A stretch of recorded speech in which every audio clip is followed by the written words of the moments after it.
بسم الله الرحمن الرحيم شركة جرايد عاوة wuxuu ku saabsan yahay dhacdo runtii aad iyo aad u murugo badneeday oo ka dhacday deegaanka Gololey ee ka tirsan degmada Balcad gobolka Shabeellaha Dhexe dhacdadaas oo ahayd runtii dhacdo aad iyo aad u tiiranya badan waxaan rabaa marka guud ahaan bulshada Soomaaliyeed gaar ahaan eheladii iyo qoyskii ay ka dhinteen marxuumiintaasu inaan uga tacsiyeeyo oo niraado inna lillahi wa inna ilayhi raaji'uun runtii waxay ahayd arrin aad iyo aad u murugo badan waxaan rabaa inta kadib waxa jiray dad ku eedeynayay ciidamada xoogga dalka Soomaaliyeed inay ka dambeeyeen arrintaas waxaan rabaa marka dadkaas inaan iraado runtii waa dad aan dhihi karno waxay u eedeegayeen cadawga falalka noocaasuna ma ahan falalka suurtagal ciidanka xoogga dalka Soomaaliyeed ciidanka xoogga dalka Soomaaliyeed bulshada way u adeegaan laakiin bulshada ma dilaan taas marka mar haddii ay yihiin kuwii bulshada u adeegayay haddii ay yihiin kuwii dhididkooda iyo dhiigooda u daadinayay bulshada Soomaaliyeed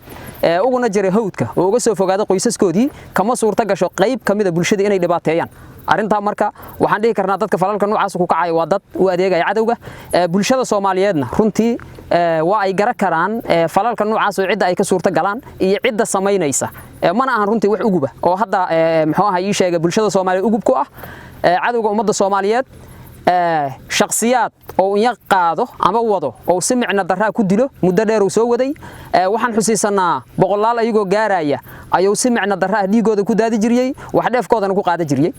falkaas marka waxaan dhihi karnaa waxa ka dambeeyay dadkan caynkaas ah waxa ka dambeeyay cadawga ummadda Soomaaliyeed ciidanka xoogga dalka Soomaaliyeed waxaan rabaa bulshada Soomaaliyeed u cadeeyo inaysan wax lug iyo reed aysan ku lahayn luga ku lahayn falka noocaas ah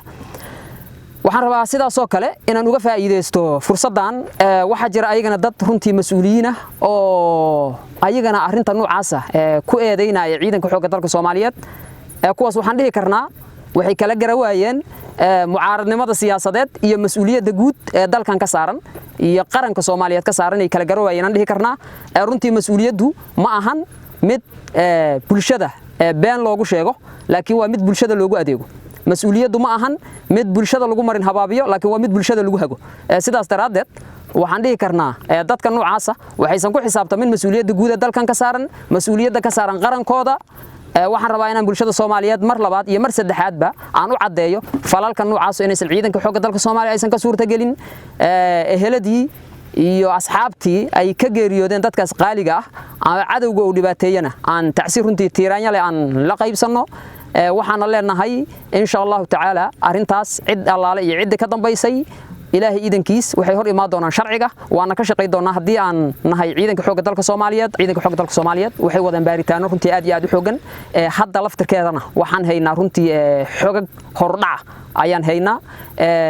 haday noqon laheeday ciidanka xoogga dalka Soomaaliyeed iyo haday noqon laheeday hay'adaha dawladda ee ku shaqada leh baaritaanada iyo hadii ay noqon laheeday maamulka gobolkaasba si wada jira ay hawshaas gacanaha uga jiraan